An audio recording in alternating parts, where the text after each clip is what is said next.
माननीय सदस्य कृपया बजट भाषण की अपनी अपनी प्रति प्रकाशन काउंटर से प्राप्त कर लें।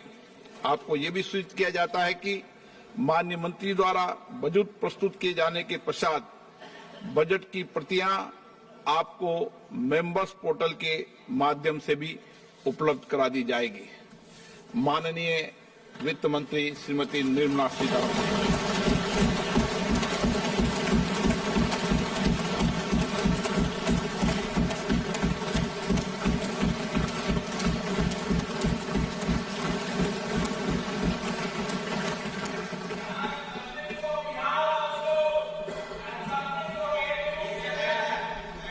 Honorable Speaker, I present the budget for 24-25.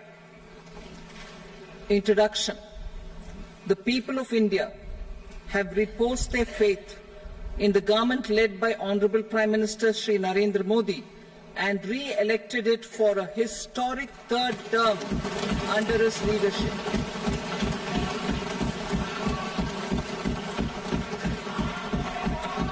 We are grateful for their support, faith, and trust in our policies.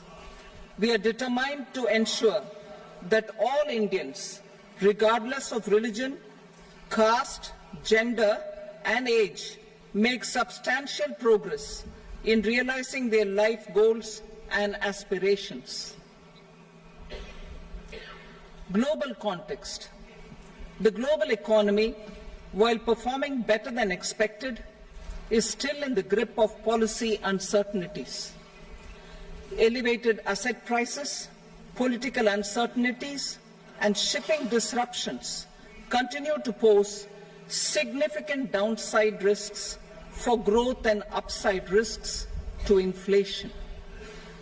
In this context, India's economic growth continues to be the shining exception and will remain so in the years ahead.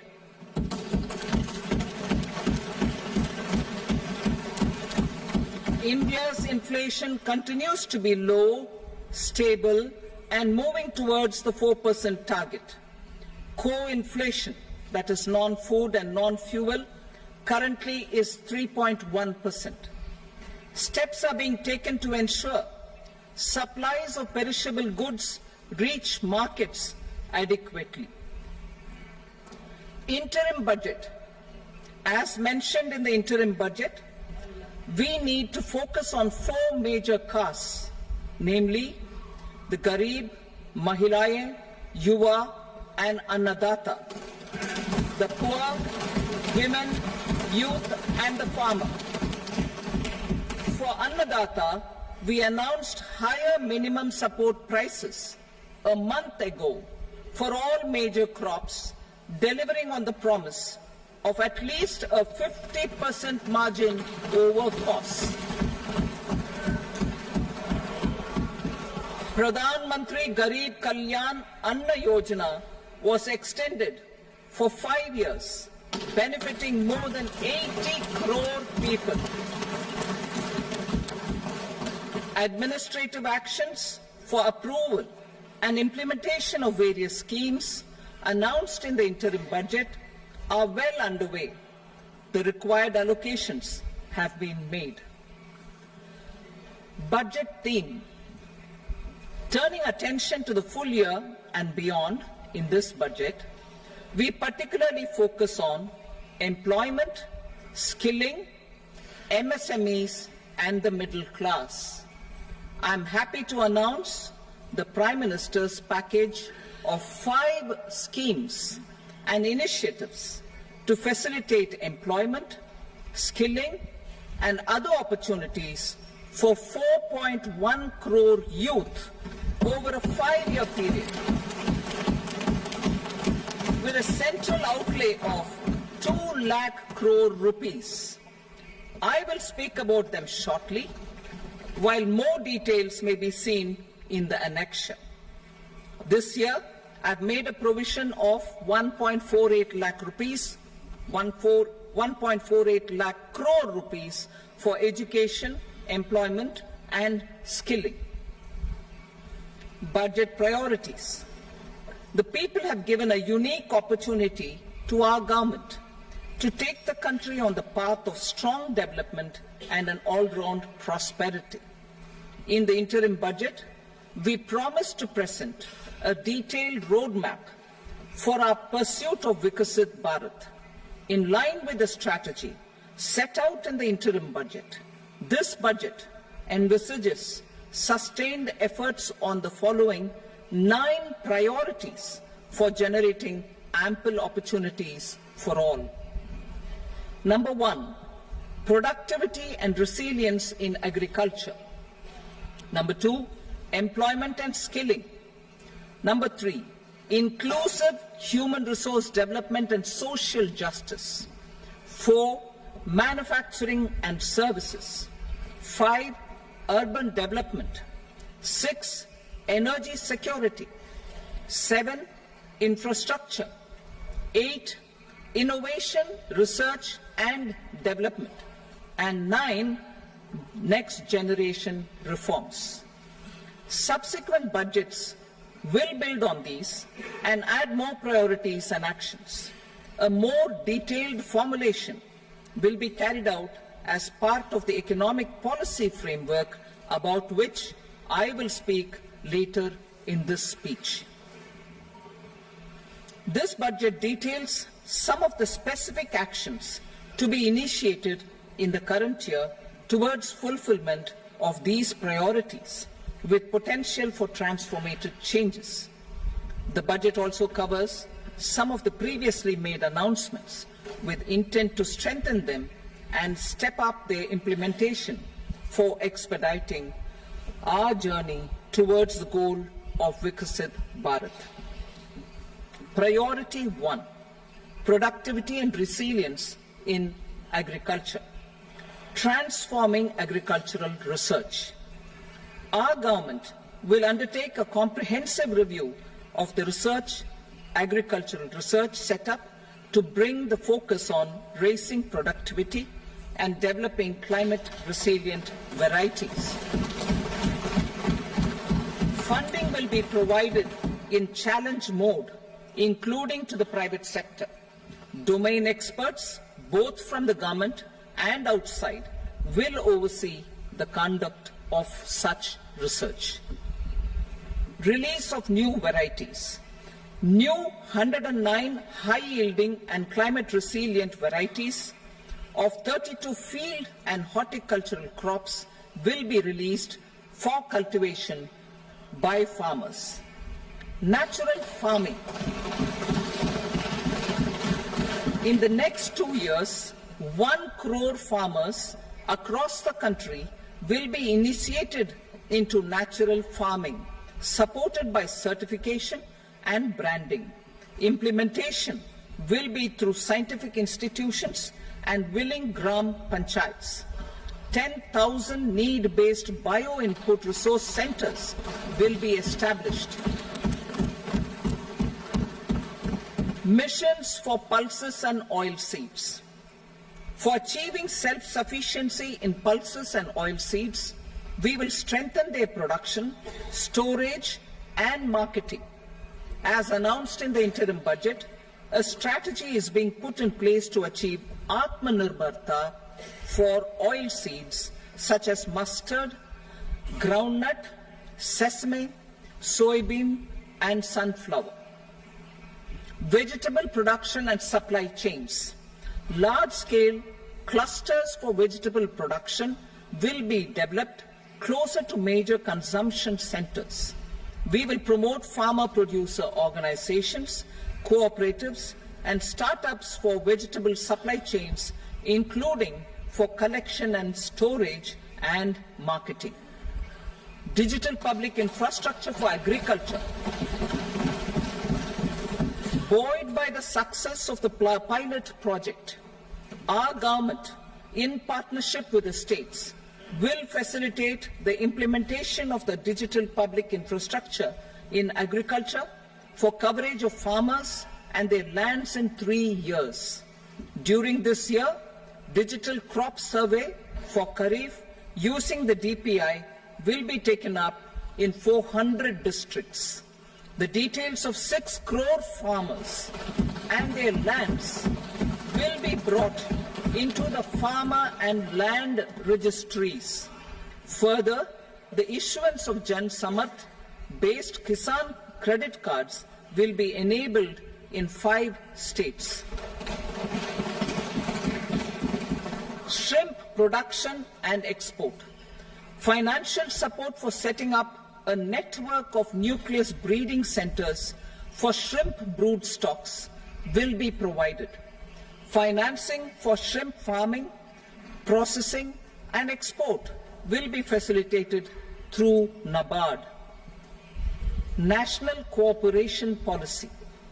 Our government will bring out a national cooperation policy for systematic, orderly and all-round development of the cooperative sector, fast-tracking growth of rural economy and generation of employment opportunities on a large scale will be the policy goal.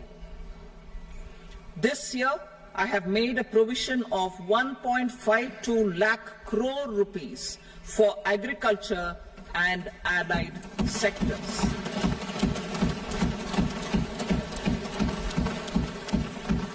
Priority 2, employment and skilling. Employment-linked incentive. Our government will implement following 3 schemes for employment-linked incentive as part of the Prime Minister's package. These will be based on enrollment in the EPFO and focus on recognition of first-time employees and support to employees and employers. Scheme A, first-timers. This scheme will provide 1 month wage to all persons newly entering the workforce in all formal sectors.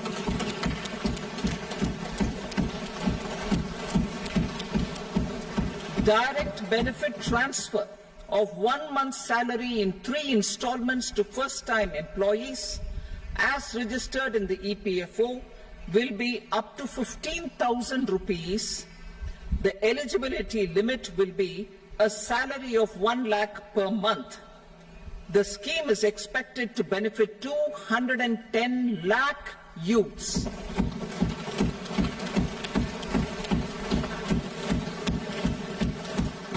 Scheme B, job creation in manufacturing. This scheme will incentivize additional employment in the manufacturing sector linked to the employment of first-time employees. An incentive will be provided at specified scale directly both to the employee and the employer with respect to the EPFO contribution in the first 4 years of employment. The scheme is expected to benefit 30 lakh youth entering employment and their employers.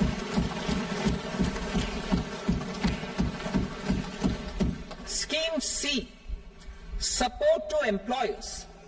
This employer-focused scheme will cover additional employment in all sectors. All additional employment within a salary of 1 lakh rupee per month will be counted. The government will reimburse to employers up to 3,000 rupees per month for 2 years towards the EPFO contribution for each additional employee. The scheme is expected to incentivize additional employment of 50 lakh persons.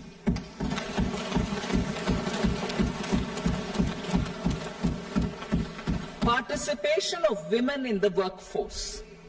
We will facilitate higher participation of women in the workforce through setting up of working women hostels in collaboration with industry and establishing creches. In addition, the partnership will seek to organize women-specific skilling programs and promotion of market access for women SHG enterprises. Skilling program. I'm happy to announce a new centrally sponsored scheme. As the 4th fourth scheme under the Prime Minister's package for skilling and collaboration with state governments and industry. 20 lakh youth will be skilled over a 5-year period.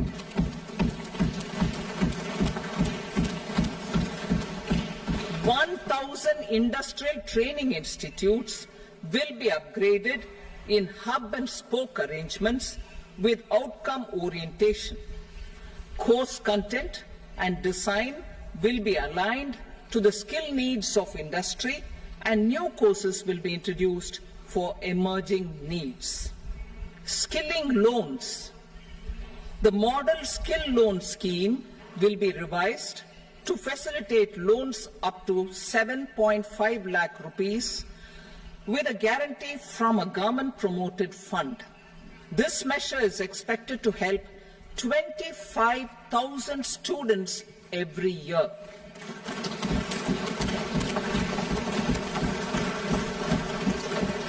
Education loans. For helping our youth who have not been eligible for any benefit under government schemes and policies, I am happy to announce a financial support for loans up to 10 lakh rupees for higher education in domestic institutions.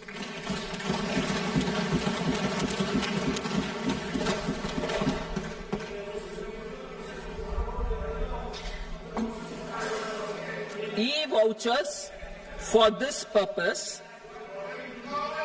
E-vouchers for this purpose will be given directly to 1 lakh students every year for annual interest subvention of 3% of the loan amount.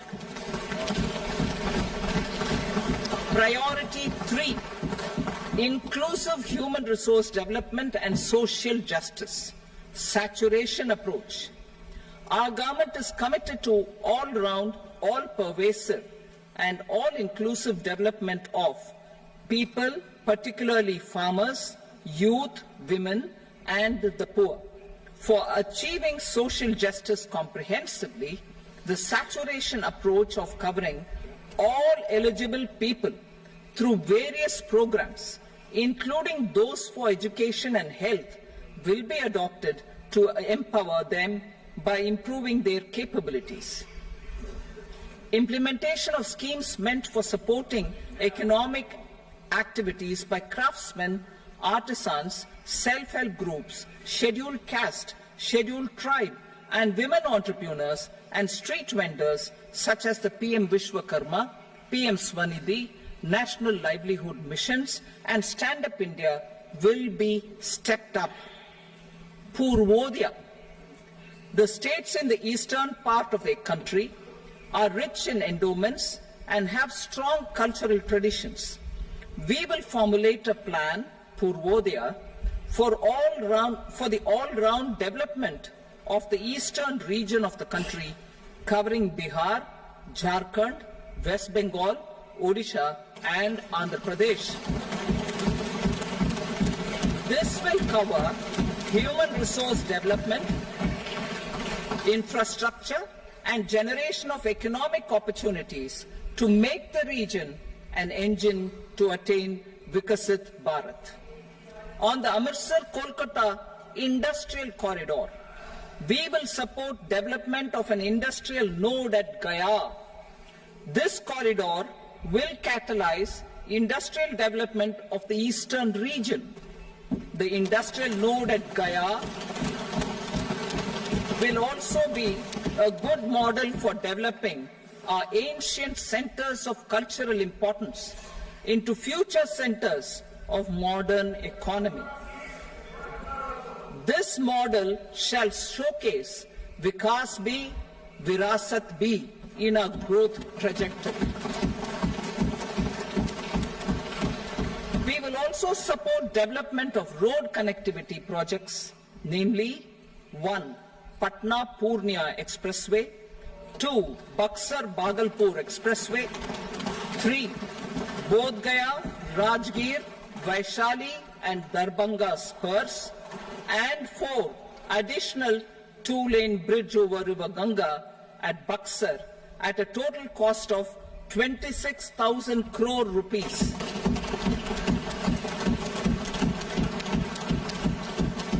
Power projects, including setting up of a new 2,400 megawatt power plant at Pir Painti, will be taken up at a cost of 21,400 crore rupees.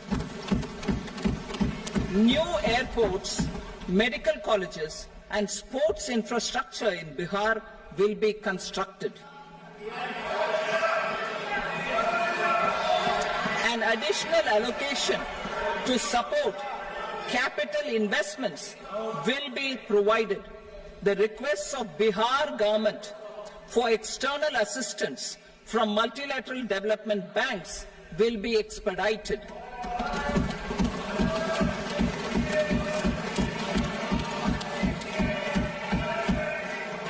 Andhra Pradesh Reorganization Act. Our government has made concerted efforts to fulfill the commitments in Andhra Pradesh Reorganization Act.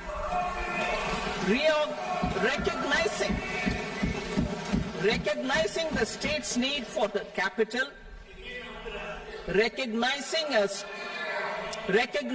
the state's need for a capital, we will facilitate special financial support through multilateral development agencies.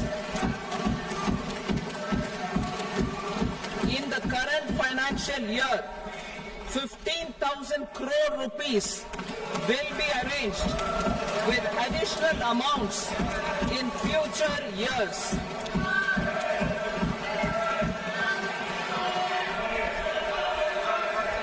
Our government is fully committed to financing and early completion of the Polavaram irrigation project, which is the lifeline for Andhra Pradesh and its farmers. This will facilitate our country's food security as well. Under the Act, Andhra Pradesh Reorganization Act, for promoting industrial development, funds will be provided for essential infrastructure such as water, power, railways, and roads. In Kopparthi node on the Visakhapatnam-Chennai Industrial Corridor and Varavakal node on the Hyderabad-Bengaluru Industrial Corridor. An additional allocation will be provided this year towards capital investment for economic growth. Grants for backward regions of Rayalaseema, Prakasham, North Coastal Andhra, as stated in the Act, will be provided. PM Awas Yojana. 3 crore additional houses under the PM Awas Yojana in rural and urban areas in the country have been announced, for which the necessary allocations are being made. Women-led development. For promoting women-led development, the budget carries an allocation of more than 3 lakh crore for schemes benefiting women and girls. This signals our government's commitment for enhancing women's role in economic development. Pradhan Mantri Janjatiya Unnat Gram Abhiyan. For improving the socio-economic condition of tribal communities, we will launch the Pradhan Mantri Janjatiya Unnat Gram Abhiyan by adopting saturation coverage for tribal families in tribal majority villages and aspirational districts.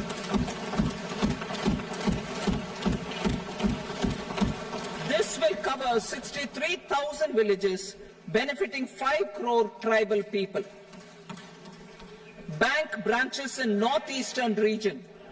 More than 100 branches of India Post Payment Bank will be set up in the northeast region to expand the banking services.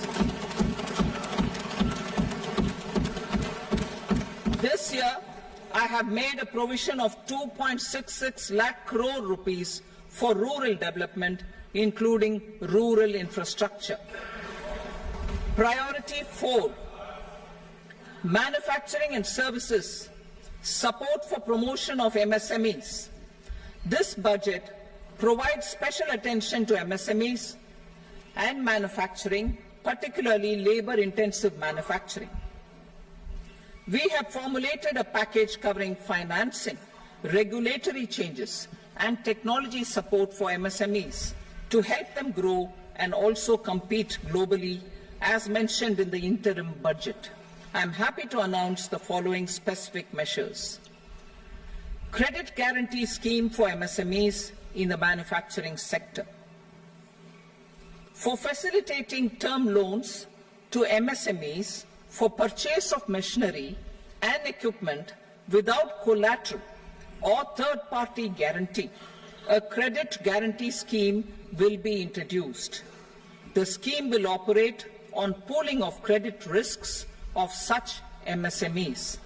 A separately constituted self-financing guarantee fund will provide to each applicant guarantee cover up to 100 crore rupees, while the loan amount may be larger. The borrower will have to provide an upfront guarantee fee and an annual guarantee fee on the reducing loan balance. New assessment model for MSME credit. Public sector banks will build their own in-house capability to assess MSMEs for credit instead of relying on external assessment. They will also take a lead in developing or getting developed a new credit assessment model based on the scoring of digital footprints of the MSMEs in the economy. This is expected to be a significant improvement over the traditional assessment of credit eligibility based only on asset or turnover criteria. That will also cover MSMEs without a formal accounting system. Credit support to MSMEs during stress period. I'm happy to announce a new mechanism for facilitating continuation of bank credit to MSMEs during their stress period while being in special mention account, SMA stage, for reasons beyond their control. MSMEs need credit to continue their business and to avoid getting into the NPA stage. Credit availability will be supported through a guarantee from a government-promoted fund. Mudra loans. The limit of Mudra loans will be enhanced to 20 lakh from the current 10 lakh for those entrepreneurs who have availed and successfully repaid previous loans under the Tarun category. Enhanced scope for mandatory onboarding in TREDS. For facilitating MSMEs to unlock their working capital by converting their trade receivables into cash, I propose to reduce the turnover threshold of buyers for mandatory onboarding on the TREDS platform from rupees 500 crore to 250 crore rupees. This measure will bring 22 more CPSCs and 7,000 more companies onto the platform. Medium enterprises will also be included in the scope of the suppliers. SIDBI branches in MSME clusters. SIDBI will open new branches to expand its reach to serve all major MSME clusters within 3 years and provide direct credit to them. With the opening of 24 such branches this year, the service coverage will expand to 168 out of 242 major clusters. MSME units for food irradiation, quality and safety testing. Financial support for setting up of 50 multi-product food irradiation units in the MSME sector will be provided. Setting up of 100 food quality and safety testing labs with NABL accreditation will be facilitated. E-commerce export hubs to enable MSMEs and traditional artisans to sell their products in international markets. E-commerce export hubs will be set up in public-private partnership mode. These hubs, under a seamless regulatory and logistic framework, will facilitate trade and export-related services under one roof. Measures for promotion of manufacturing and services. Internship in top companies. As the fifth scheme under Prime Minister's package, our government will launch a comprehensive scheme for providing internship opportunities in 500 top companies to 1 crore youth in 5 years. They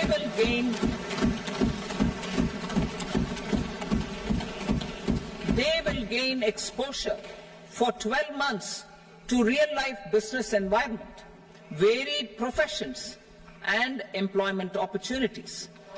An internship allowance of 5,000 per month, 5,000 rupees per month, along with a one-time assistance of 6,000 rupees will be provided. Companies will be expected to bear the training cost and 10% of their internship cost from their CSR funds. Industrial parks.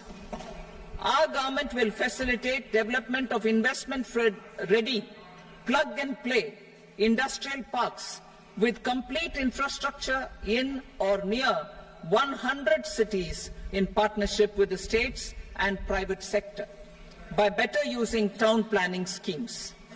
12 industrial parks under the National Industrial Corridor Development Program also will be sanctioned.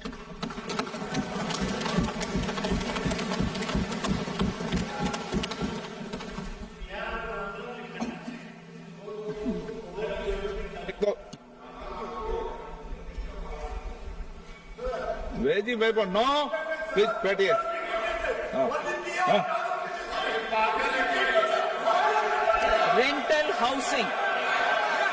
Rental housing with dormitory type accommodation for industrial workers will be, just 1 minute.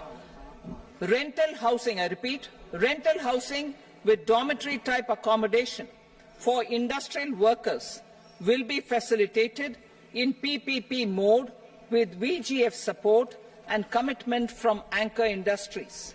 Shipping industry, ownership, leasing and flagging reforms will be implemented to improve the share of Indian shipping industry and generate more employment. Critical mineral mission. We will set up a critical mineral mission for domestic production, recycling of critical minerals and overseas acquisition of critical mineral assets. Its mandate will include technology development, skilled workforce, extended producer responsibility framework and a suitable financing mechanism. Offshore mining of minerals. Our government will launch the auction of the first tranche of offshore blocks for mining, building on the exploration already carried out. Digital public infrastructure applications. Turning to the services sector, I propose development of DPI applications at population scale for productivity gains, business opportunities and innovation by the private sector. These are planned in the areas of credit, e-commerce, education, health, law and justice, logistics, MSME service delivery and urban governance. Integrated technology platform for IBC ecosystem. An integrated technology platform will be set up for improving the outcomes under the Insolvency Bankruptcy Code for achieving consistency, transparency, timely processing and better oversight for all stakeholders. Voluntary closure of LLPs. The services of the Centre for Processing Accelerated Corporate Exit, CPACE, will be extended for voluntary closure of LLPs to reduce the closure times. National Company Law Tribunals. The IBC has resolved more than 1,000 companies, resulting in direct recovery of 3.3 lakh crore to creditors. 3.3 lakh crore rupees to creditors. In addition, 28,000 cases involving over 10 lakh crore rupees have been disposed of even prior to admission. Appropriate changes to the IBC, reforms and strengthening of the tribunal and appellate tribunals will be initiated to speed up insolvency resolution.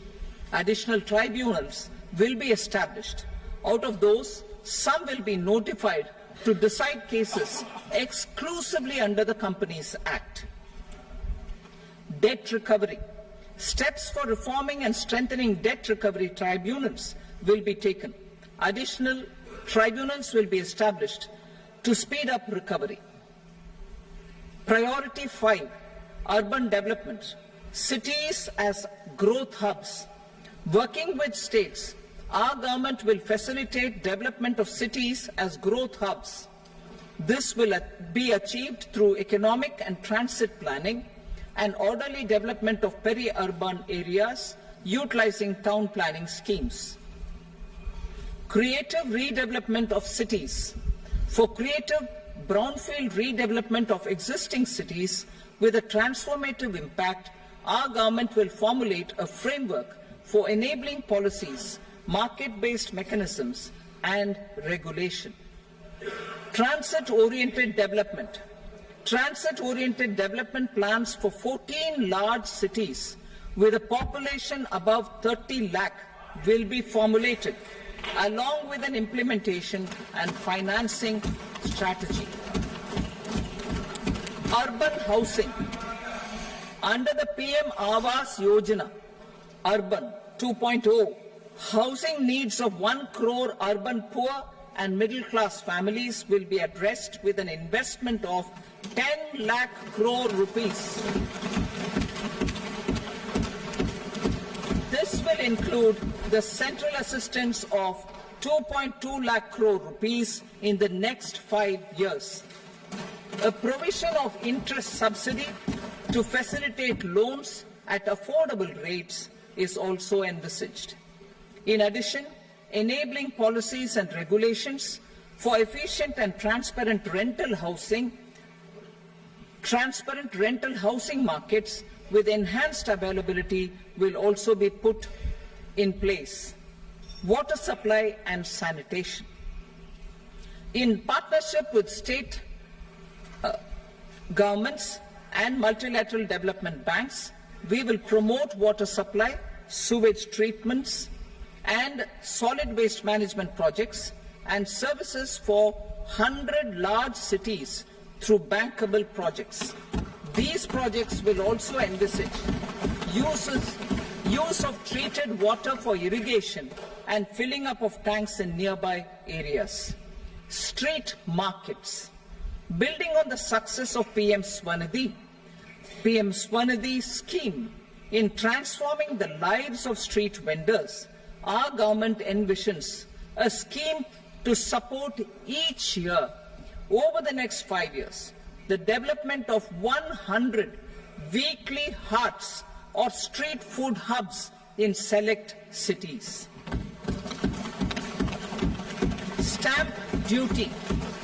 We will encourage states which continue to charge high stamp duty to moderate the rates for all and also consider further lowering duties for properties purchased by women. This reform will be made an essential component of urban development schemes. Priority 6, energy security. Energy transition. In the interim budget, I had announced our strategy to sustain high and more resource-efficient economic growth. along with the energy security in terms of availability, accessibility, and affordability. We will bring out a policy document on appropriate energy transition pathways that balances the imperatives of employment, growth, and environmental sustainability.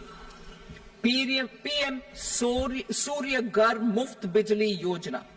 PM Surya Ghar Muft Bijli Yojana. In line with the announcement in the interim budget,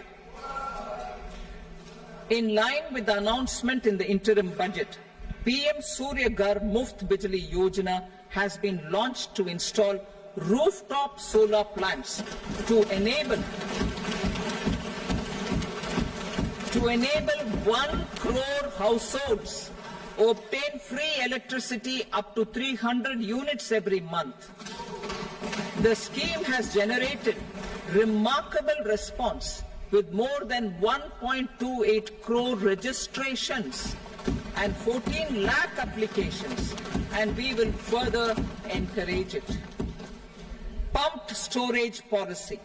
A policy for promoting pumped storage projects will be brought out for electricity storage and facilitating smooth integration of the growing share of renewable energy with its variable and intermittent nature in the overall energy mix.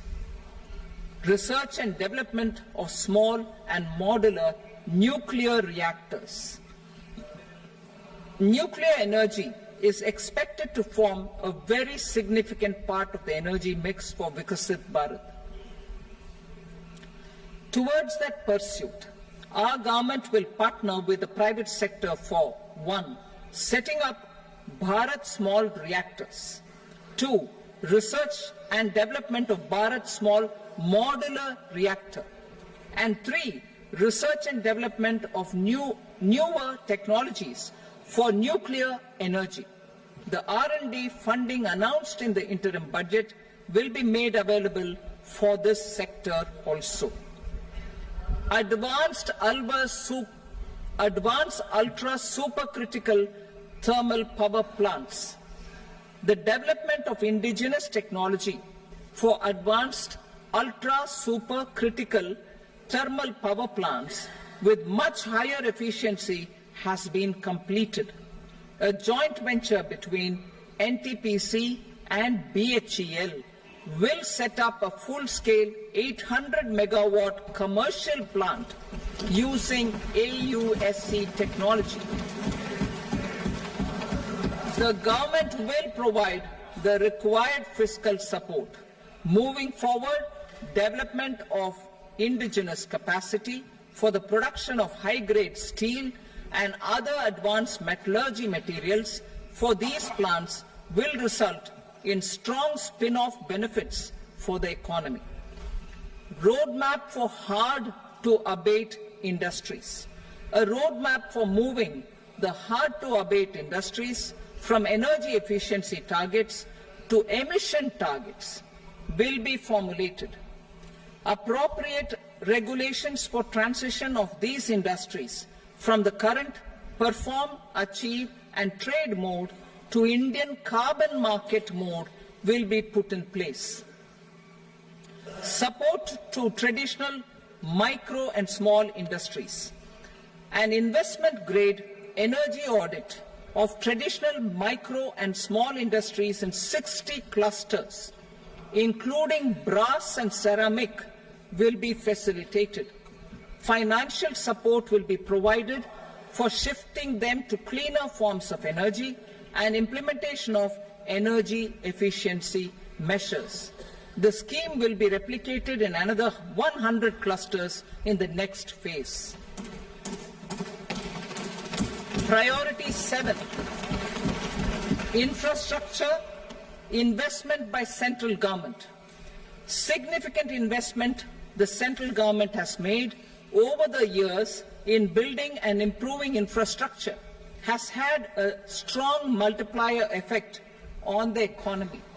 We will endeavour to maintain strong fiscal support for infrastructure over the next 5 years in conjunction with imperatives of other priorities and fiscal consolidation.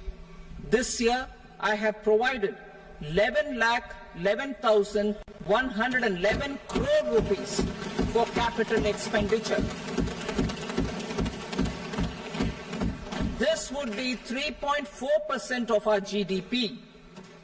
Infrastructure investment by state governments. We will encourage states to provide support of similar scale for infrastructure, subject to their development priorities. A provision of 1.5 lakh crore rupees for long-term interest-free loans have been made this year also to support the states in their resource allocation. Private investment in infrastructure. Investment in infrastructure by private sector will be promoted through viability gap funding and enabling policies and regulations. A market-based financing framework will be brought out. Pradhan Mantri Gram Sadak Yojana, Phase 4 of the PMGSY will be launched to provide all-weather connectivity to 25,000 rural habitations, which have become eligible in view of their population increase. Irrigation and flood mitigation. Bihar has frequently suffered from floods, many of them originating outside the country. Plans to build flood control structures in Nepal are yet to progress. Our government, through the Accelerated Irrigation Benefit Program and other sources, will provide financial support for projects with estimated cost of 11,500 crore rupees, such as the Kosi-Michi intra-state link and 20 other ongoing and new schemes, including barrages, river pollution abatement and irrigation projects. In addition, survey and investigation of Kosi-related flood mitigation and irrigation projects will be undertaken.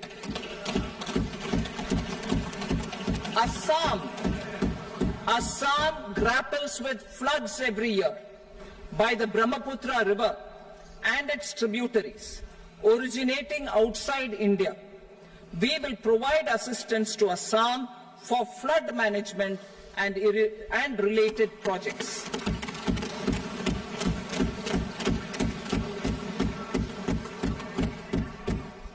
Himachal Pradesh suffered extensive losses due to floods last year.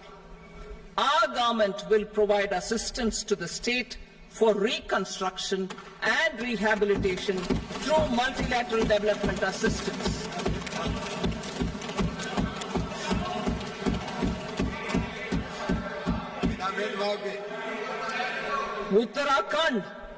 Uttarakhand too suffered losses due to cloudbursts and massive landslides. We will provide assistance to the state. Recently, Sikkim witnessed devastating flash floods and landslides that wreaked havoc across the state. Our government will provide assistance to the state.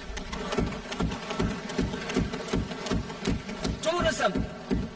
Tourism has always been a part of our civilization. Our efforts in positioning India as a global tourist destination will also create jobs, stimulate investments, and unlock economic opportunities for other sectors. In addition to the measures outlined in the interim budget, I propose the following measures. Vishnupad Temple at Gaya and Mahabodhi Temple at Bodh Gaya in Bihar are of immense spiritual significance. Comprehensive development of Vishnupad Temple Corridor and Mahabodhi Temple Corridor will be supported, modeled on the successful Kashi Vishwanath temple corridor to transform them into world-class pilgrim and tourist destinations. Rajgir holds immense religious significance for Hindus, Buddhists and Jains. The 20th Tirthankara Muniswarata temple in the Jain temple complex is ancient. The Saptarishi or the 7 hot springs form a warm water Brahmkund that is sacred. A comprehensive development initiative for Rajgir will be undertaken. Our government will support the development of Nalanda as a tourist center, besides reviving Nalanda University to its glorious stature. Odisha's scenic beauty, temples, monuments, craftsmanship, wildlife sanctuaries, natural landscapes, and pristine beaches make it an ultimate tourism destination. Our government will provide assistance for their development to Odisha as well. Priority 8, innovation, research and development. We will operationalize the Anusandhan National Research Fund for basic research and prototype development. Further, we will set up a mechanism for spurring private sector-driven research and innovation at commercial scale with a financing pool of 1 lakh crore rupees in line with the announcement in the interim budget. Space economy. With our continued emphasis on expanding the space economy by 5 times in the next 10 years, a venture capital fund of 1,000 crore rupees will be set up. Priority 9, next generation reforms. Economic policy framework. We will formulate an economic policy framework to delineate the overarching approach to economic development and set the scope of the next generation of reforms for facilitating employment opportunities and sustaining high growth. Our government will initiate and incentivize reforms for 1. Improving productivity of factors of production, and 2. Facilitating markets and sectors to become more efficient. These reforms will cover all factors of production, namely land, labor, capital and entrepreneurship, and technology as an enabler of improving total factor productivity and bridging inequality. Effective implementation of several of these reforms requires collaboration between the centre and the states, and building consensus as development of the country lies in development of the states. For promoting competitive federalism and incentivizing states for faster implementation of reforms, I propose to earmark a significant part of the 50-year interest-free loan. Working with the states, we will initiate the following reforms.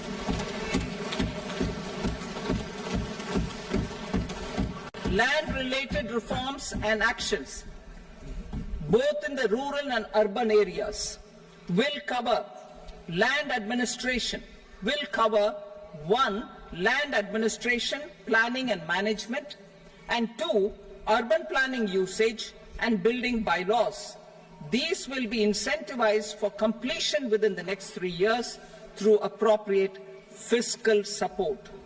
Rural land-related actions. Rural land-related actions will include 1. Assignment of unique land parcel identification number, UL PIN, or Bhu Aadhaar for all lands. 2. Digitization of cadastral maps. 3. Subdivisions, survey of map subdivisions as per current ownership. 4. Establishment of land registry. And 5. Linking to the farmers registry. These actions will also facilitate credit flow and other agricultural services. Urban land-related actions. Land records in urban areas will be digitized with GIS mapping. An IT-based system for property record administration, updating, and tax administration will be established. These will also facilitate improving the financial position of urban local bodies. Labor-related reforms. Services to labor. Our government will facilitate the provision of a wide array of services to labor, including those for employment and skilling. A comprehensive integration of eShram portal with other portals will facilitate such one-stop solution. Open architecture databases for the rapidly changing labor market, skill requirements, and available job roles, and a mechanism to connect job aspirants with potential employers and skill providers will be covered in these services. Shram Suvidha and Samadhan portal. Shram Suvidha and Samadhan portal will be revamped to enhance ease of compliance for industry and trade. Capital and entrepreneurship related reforms, financial sector vision and strategy. For meeting financing needs of the economy, our government will bring out a financial sector vision and strategy document to prepare the sector in terms of size, capacity, and skills. This will set the agenda for the next 5 years and guide the work of the government, regulators, financial institutions, and market participants. Taxonomy for climate finance. We will develop taxonomy for climate finance for enhancing the availability of capital for climate adaptation and mitigation. This will support achievement of the country's climate commitments and green transition. Variable capital company structure.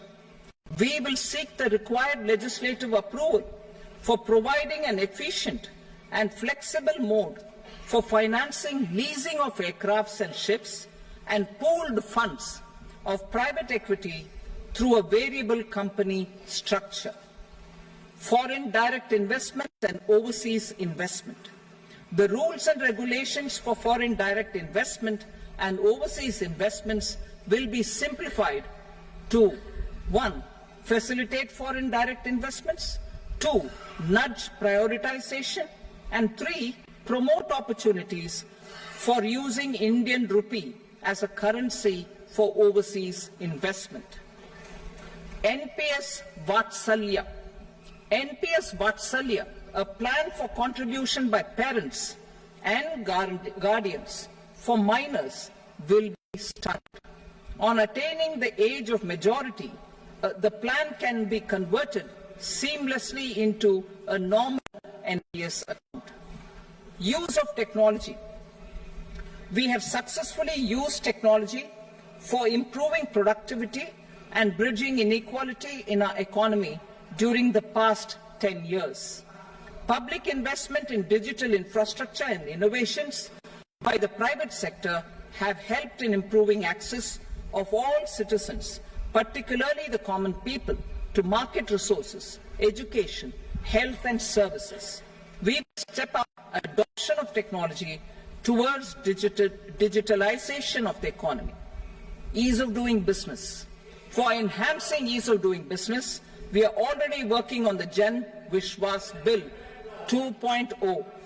Further, states will be incentivized for implementation of the business reforms, action plans, and digitalization. Data and statistics. For improving data governance, collection, processing and management of data and statistics, different sectoral databases, including those established under the Digital India Mission, will be utilized with active use of technology tools. New pension scheme. The committee to review the NPS has made considerable progress in its work. I am happy I am happy that the staff side of the National Council of the Joint Consultative Machinery for Central Government Employees has taken a constructive approach. A solution will be evolved which addresses the relevant issues while maintaining fiscal prudence to protect the common citizens. Budget estimates for 24-25.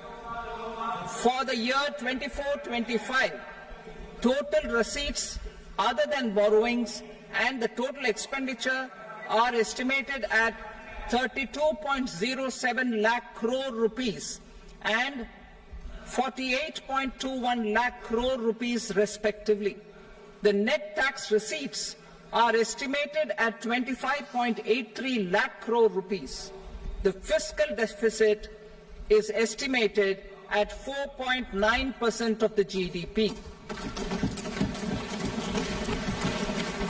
The gross and the net market borrowings through dated securities during 24-25 are estimated at 14.01 lakh crore rupees and 11.63 lakh crore rupees respectively.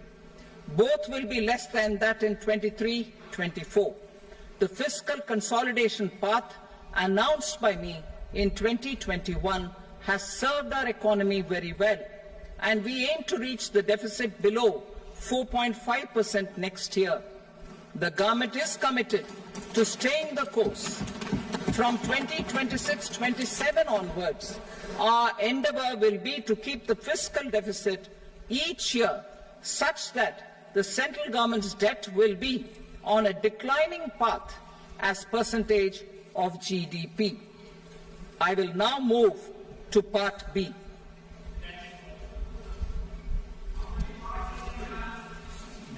Indirect taxes. Sir, I start with GST. It has decreased tax incidence on the common man, reduced compliance burden and logistics cost for trade and industry, and enhanced revenues of the central and the state governments. It is a success of vast proportions. To multiply the benefits of GST, we will strive to further simplify and rationalize the tax structure and endeavour to expand it to the remaining sectors. My proposals for customs duties intend to support domestic manufacturing, deepen local value addition, promote export competitiveness, and simplify taxation while keeping the interest of the general public and consumers surmount. In Budget 22-23, we reduced the number of customs duty rates. I propose to undertake a comprehensive review of the rate structure over the next 6 months to rationalize and simplify it for ease of trade, removal of duty inversion, and reduction of disputes. I shall now take up sector-specific customs duty proposals. Medicine and medical equipments. To provide relief to cancer patients, I propose to fully exempt 3 more medicines from customs duties.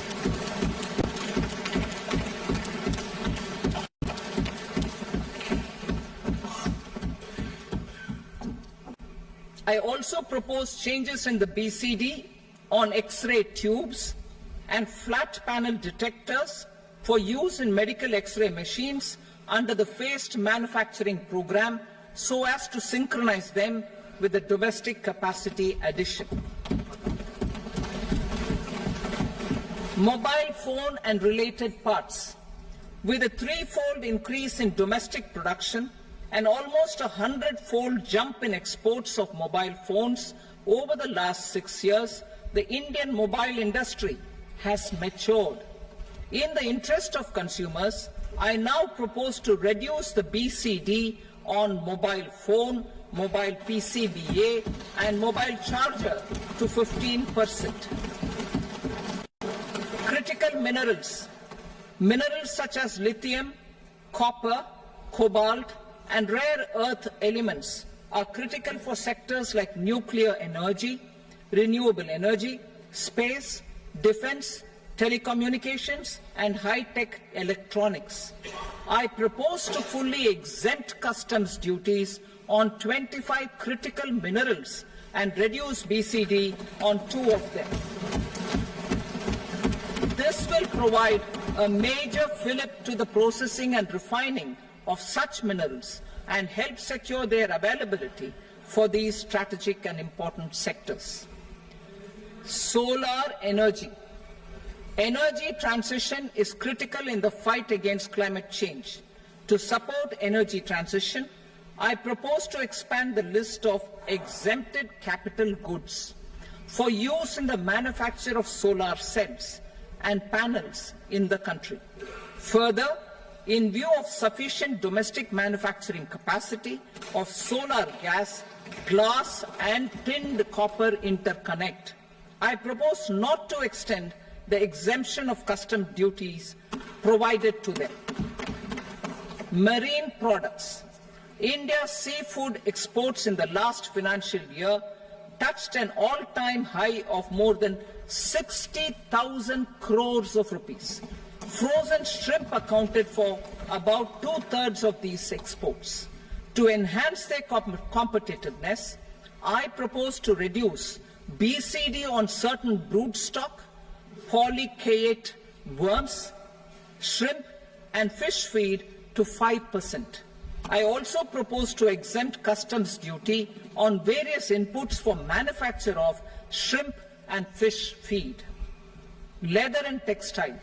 Similarly, to enhance the competitiveness of exports in the leather and textile sectors, I propose to reduce BCD on real down-filling material from duck or goose.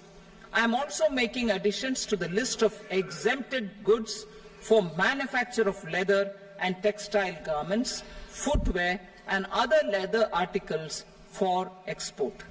To rectify inversion in duty, I propose to reduce BCD subject to conditions on methylene diphenyl diisocyanate MDI for manufacture of spandex yarn from 7.5 to 5%. Furthermore, the export duty structure on raw hides, skin and leather is proposed to be simplified and rationalized. Precious metals. To enhance domestic value addition in gold and precious metal jewelry in the country, I propose to reduce customs duties on gold and silver to 6% and that of platinum to 6.4%. Other metals, steel and copper are important raw materials.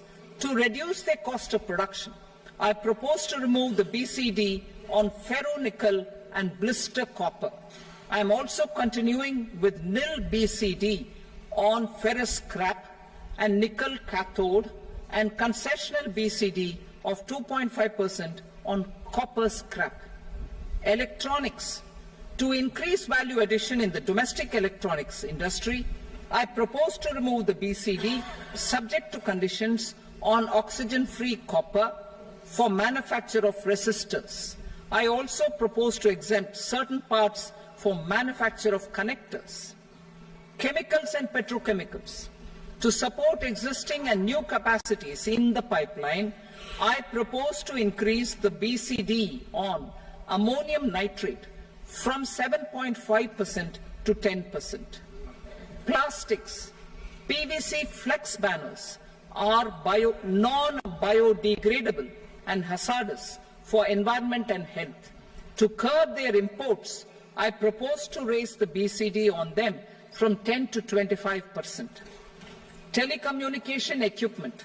To incentivize domestic manufacturing, I propose to increase the BCD from 10 to 15% on PCBA of specified telecom equipment.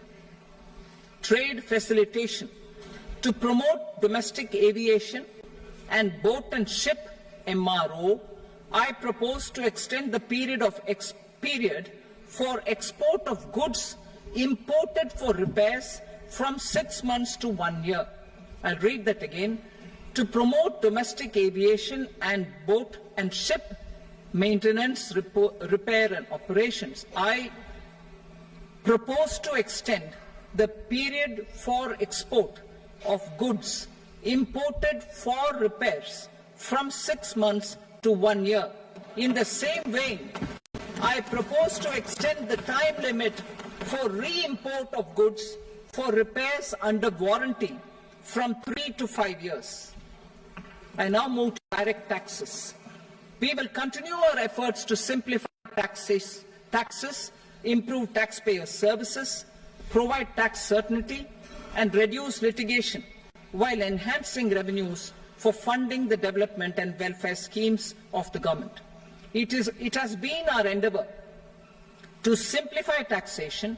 We have taken a number of measures in the last few years, including introduction of simplified tax regimes without exemptions and deductions for corporate tax and for personal income tax. This has been appreciated by taxpayers. 58% of corporate tax came from the simplified tax regime in the financial year 22-23. Similarly, as per data available till now, for the last fiscal, more than 2/3 have availed the new personal income tax regime.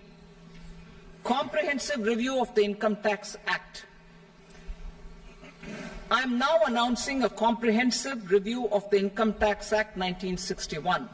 The purpose is to make the Act concise, lucid, easy to read and understand. This will reduce disputes and litigation, thereby providing tax certainty to the taxpayers. I will also bring down the demand embroiled in litigation. It is proposed to be completed in 6 months. A beginning is being made in the Finance Bill by simplifying the tax regime for charities, TDS rate structures, provisions of reassessment and such provisions, and capital gains taxation. Simplification for charities and TDS. Two tax exemption regimes. The two tax exemption regimes for charities are proposed to be merged into one. The 5% TDS rate on many payments is being merged into the 2% TDS rate, and the 20% TDS rate on repurchase of units by mutual funds or UTI is being withdrawn. TDS rate on e-commerce operators is proposed to be reduced from 1 to 0.1%. Moreover, credit of TCS is proposed to be given in the TDS to be deducted on salary. Further, I propose to decriminalize delay for payment of TDS up to the due date of filing statement for the same. I also plan to provide a standard operating procedure for TDS defaults and simplify and rationalize the compounding guidelines for such defaults. Simplification of reassessment. I propose to thoroughly simplify the provisions for reopening and reassessment. An assessment hereinafter can be reopened beyond 3 years from the end of the assessment year only if the escaped income is 50 lakh rupees or more, up to a maximum period of 5 years from the end of the assessment year. Even in such cases, a time limit of 6 years before the year of the search, as against the existing time limit of 10 years, is being proposed. This will reduce tax uncertainty and disputes. Simplification and rationalization of capital gains. Capital gains taxation is also proposed to be hugely simplified.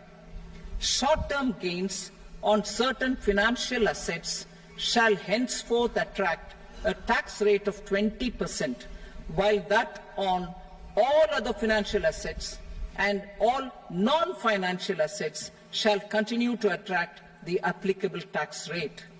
Long-term gains on all financial and non-financial assets, on the other hand, will attract a tax rate of 12.5%. For the benefit of the lower and the middle income classes, I propose to increase the limit of exemption of capital gains on certain financial assets to 1.25 lakh rupees per year. Listed financial assets held for more than a year will be classified as long-term, while unlisted financial assets and all non-financial assets will have to be held for at least 2 years to be classified as long-term. Unlisted bonds and debentures, debt mutual funds, and market-linked debentures, irrespective of holding period, however, will attract tax on capital gains at applicable rates. Taxpayer services. All the major taxpayer services under GST and most services under customs and income tax have been digitalized. All remaining services of customs and income tax, including rectification and order giving effect to appellate orders, shall be digitalized and made paperless over the next 2 years. Litigation and appeals.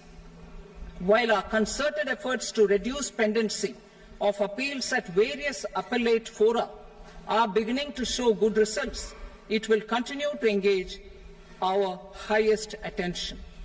To dispose of the backlog of first appeals, I plan to deploy more officers to hear and decide such appeals, especially those with large tax effect. For resolution of certain income tax disputes pending an appeal, I am also proposing Vivad Se Vishwas Scheme 2024. Further, I propose to increase monetary limits for filing appeals related to direct taxes, excise and service tax in the tax tribunals, high courts and Supreme Court to 60 lakh rupees, 2 crore rupees and 5 crore respectively. With a view to reduce litigation and provide certainty in international taxation, we will expand the scope of safe harbor rules and make them more attractive. We will also streamline the transfer pricing assessment procedure. Employment and investment. I have a few proposals to promote investment and foster employment. First of all, to bolster the Indian startup ecosystem, boost the entrepreneurial spirit, and to support innovation, I propose to abolish the so-called angel tax for all classes of investors. Second, there is tremendous potential for cruise tourism in India. To give a fillip to this employment-generating industry, I am proposing a simpler tax regime for foreign shipping companies operating domestic cruises in the country. Third, India is a world leader in the diamond cutting and polishing industry, which employs a large number of skilled workers. To further promote the development of this sector, we would provide for safe harbor rates for foreign mining companies selling raw diamonds in the country. Fourth, to attract foreign capital for our development needs, I propose to reduce the corporate tax rate on foreign companies from 40 to 35%. Deepening the tax base. I have a couple of proposals for deepening the tax base. First, security transaction tax on futures and options of securities is proposed to be increased to 0.02% and 0.1% respectively. Second, for reasons of equity, I propose to tax income received on buyback of shares in the hands of recipients. Other proposals. To improve social security benefits, deduction of expenditure by employers towards NPS is proposed to be increased from 10 to 14% of the employee's salary. Similarly, deduction of this expenditure up to 14% of salary from the income of employees in private sector, public sector banks and undertakings opting for the new tax regime is proposed to be provided. Indian professionals working in multinationals get ESOPs and invest in social security schemes and other movable assets abroad. Non-reporting of such small foreign assets has penal consequences under the Black Money Act. Such non-reporting of movable assets up to 20 lakh rupees is proposed to be depenalized. Other major proposals in the finance bill relate to withdrawal of equalization levy of 2%, expansion of tax benefits to certain funds and entities in IFSCs, and immunity from penalty and prosecution to Benamidar on full and true disclosure so as to improve conviction under the Benami Transaction Prohibition Act 1988. Personal income tax. Coming to personal income tax rates, I have two announcements to make for those opting for the new tax regime. First, the standard deduction for salaried employees is proposed to be increased from 50,000 to 75,000 rupees.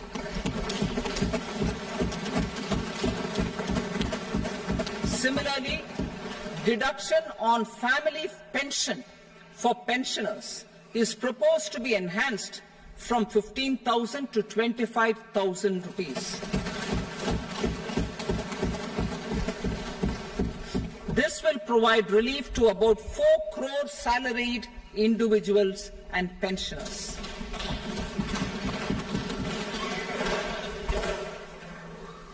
Second, in the new tax regime, the tax rate structure is proposed to be revised as follows: 0 to 3 lakh rupees, nil; 3 to 7 lakh rupees, 5%; 7 to 10 lakh rupees, 10%; 10 to 12 lakh rupees, 15%; 12 to 15 lakh rupees, 20%; and above 15 lakh rupees, 30%.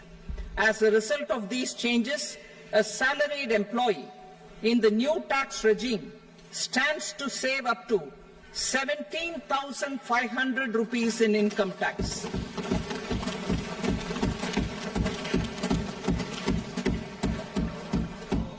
Apart from these, I am also making some other changes as given in the annexure. As a result of these proposals, revenue of about 37,000 crore, that is 29,000 crore in direct taxes and 8,000 crore in indirect taxes, will be foregone, while revenue of about 30,000 crore rupees will be additionally mobilized. Thus, the total revenue foregone is about 7,000 crores annually. Mr. Speaker, sir, with this, I commend the budget to this august House. Jai Hind.